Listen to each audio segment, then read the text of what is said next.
وتوانیمان لەم توێژینەوەی کە ئامادەمان کردبوو باس لە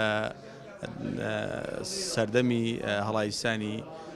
بەرێکەوتنەکە لە ناو کۆی خلافەتەکانی ڕابردووی ئیسلامیدا و کۆی ئەو خاڵانەی کە خاڵی سلبی نەتەوەیی بوون کە گەلی کورد پشکی بەرکەوتووە و باسی ئەو دەرهایشۆ دەرەنجامانەشمان کرد کە لە مێژووی گەلی کووردا لە نێوان دەوڵەتی سەفەوی عوسمانیدا بەریکەوتووە.